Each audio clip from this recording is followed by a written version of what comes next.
The most powerful medical intervention available to you does not come in a bottle. It is not a diet. It is not an exercise program. It is something your body already does every single night, or tries to, if you let it. And you are almost certainly not letting it. Between the hours of 11 p.m. and 3 a.m., if conditions are right, your body initiates a coordinated repair sequence that no pharmaceutical on Earth can replicate. Your pituitary gland releases the largest pulse of human growth hormone you will produce in any 24-hour period. Not the synthetic kind that athletes inject, your own. The kind that repairs torn muscle fibers, regenerates worn cartilage, rebuilds thinning skin, and maintains the bone density that determines whether a fall at 70 breaks something or does not.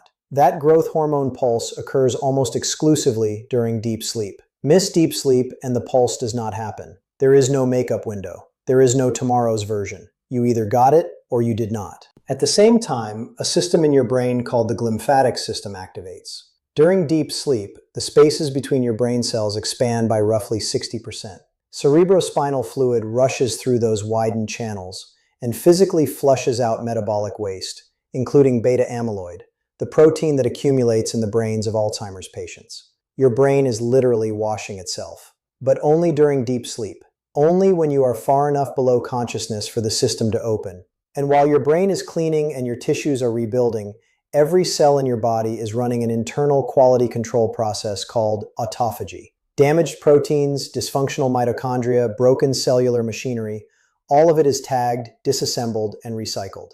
Think of it as each cell running a maintenance sweep, identifying what is broken, stripping it for parts, and using those parts to build something functional. Autophagy is now understood as one of the most important anti-aging and anti-cancer processes in human biology. It peaks during the fasted, sleeping state. It requires deep, uninterrupted sleep to reach its full capacity.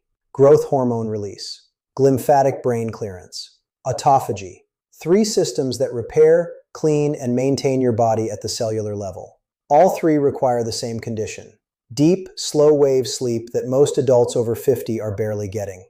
The research says you need 90 to 120 minutes of deep sleep per night for these systems to complete their work.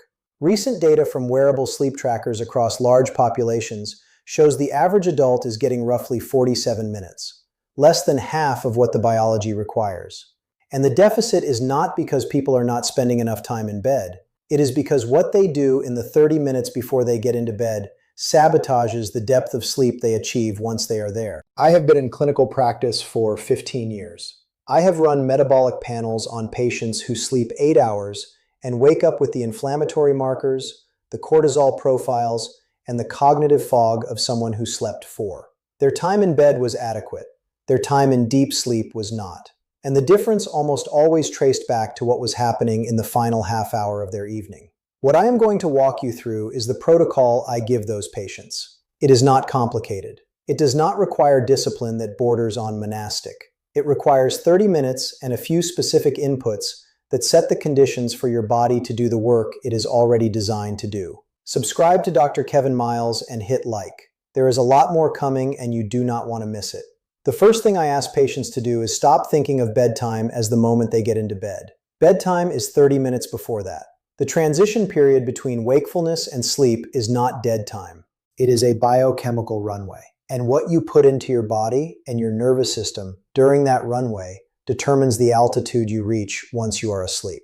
The central input in this protocol is magnesium. Not because it is trendy, because it is a cofactor in over 300 enzymatic reactions in the human body. And its role in sleep architecture is supported by randomized controlled trials, not supplement marketing. A double-blind placebo-controlled trial of 46 elderly subjects published in the Journal of Research in Medical Sciences found that 500 milligrams of magnesium supplementation daily for 8 weeks produced statistically significant increases in sleep time and sleep efficiency, significant increases in serum melatonin, and significant decreases in serum cortisol. Those are not subjective diary entries. Those are measured blood levels of the exact hormones that govern sleep depth. Melatonin went up, cortisol came down, sleep got deeper. Measured, quantified, confirmed. A 2025 randomized controlled trial of 155 adults, published in Nature and Science of Sleep, found that 250 milligrams of magnesium bisglycinate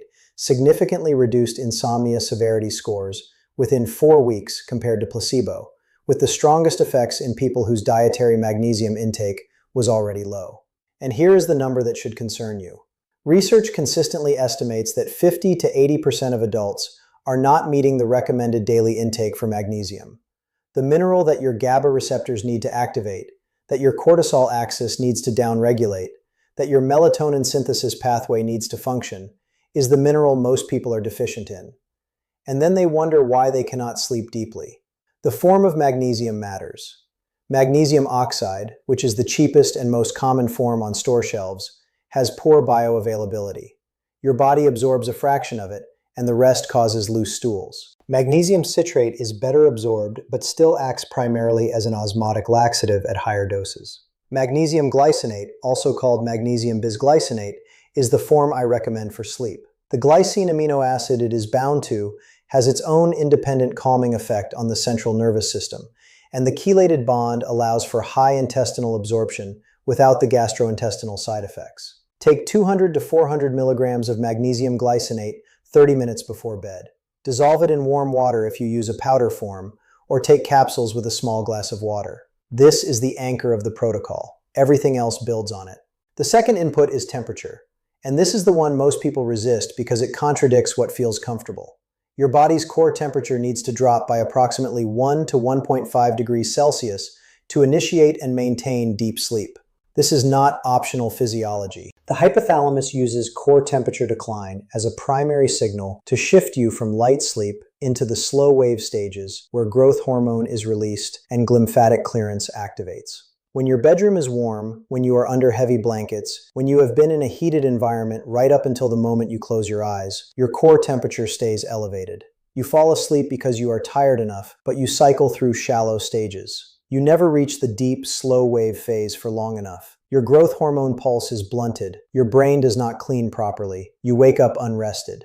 The research on optimal sleep temperature converges on a range of 60 to 67 degrees Fahrenheit for bedroom ambient temperature. Most people sleep in rooms that are 72 to 75 degrees. That difference, which feels negligible when you are awake, is the difference between deep, restorative sleep and surface-level sleep that accomplishes almost nothing. If you cannot cool your room that far, a warm shower or bath 60 to 90 minutes before bed achieves the same effect paradoxically. When you step out of the warm water, your dilated blood vessels rapidly release heat from your skin. Core temperature drops. The hypothalamus registers the decline and begins the cascade into deep sleep. The warmth is not the point.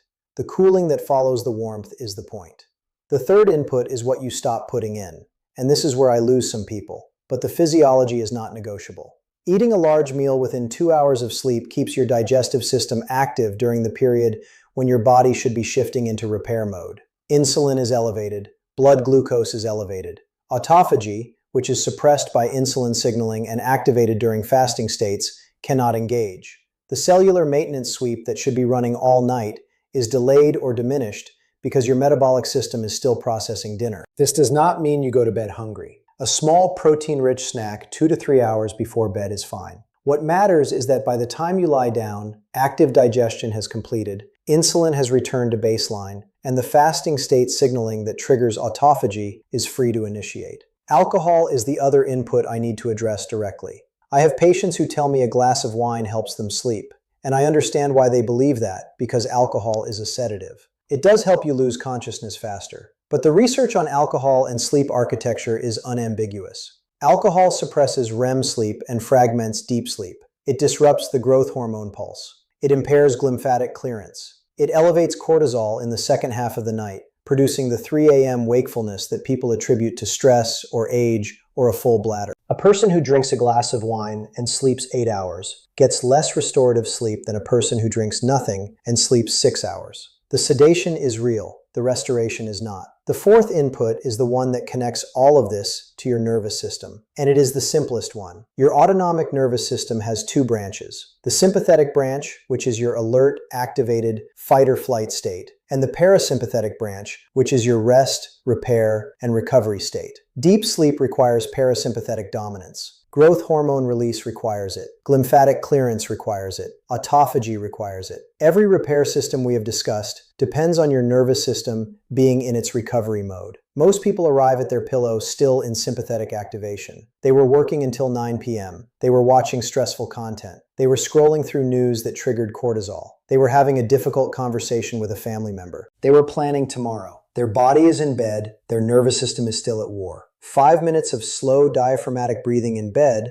lights off, is the fastest evidence-based method to shift from sympathetic to parasympathetic dominance. Inhale through the nose for 4 counts. Hold for 4. Exhale through the mouth for 6 to 8 counts. The extended exhale activates the vagus nerve. Heart rate decelerates, blood pressure drops, cortisol begins to fall. The nervous system receives an unambiguous signal that the threat has passed and recovery can begin. This is not meditation. This is not mindfulness branding. This is applied vagal nerve stimulation using the respiratory system as the delivery mechanism. It works because the vagus nerve is mechanically activated by slow exhalation. The biochemistry does not care whether you believe in it. It responds to the breath. So here's what the full 30 minutes looks like when you put it together. 30 minutes before you plan to be asleep. Not before you get into bed. Before you plan to be asleep, you take your magnesium glycinate. You stop all screens. Not because the blue light myth is entirely accurate, but because the content on those screens is keeping your sympathetic nervous system engaged. The problem is not the wavelength.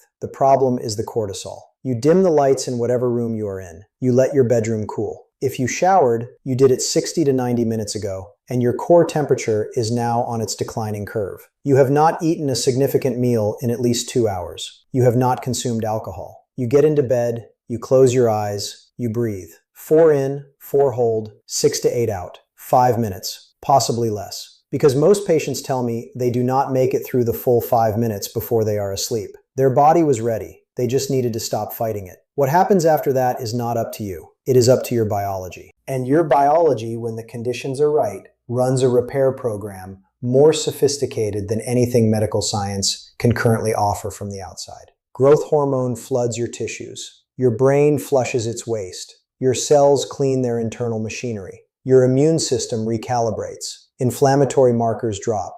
Damaged DNA is repaired. Stem cells mobilize. All of it while you lie there doing nothing. Because the nothing is the point. The nothing is the condition. You spent 30 minutes making sure that the nothing could actually happen, and then you got out of the way. I had a patient, 62 years old, retired teacher, who came to me after 3 years of waking every morning feeling like she had not slept at all. She had been prescribed sleeping pills that made her unconscious but did not make her rested. Her inflammatory markers were elevated. Her fasting glucose was creeping up.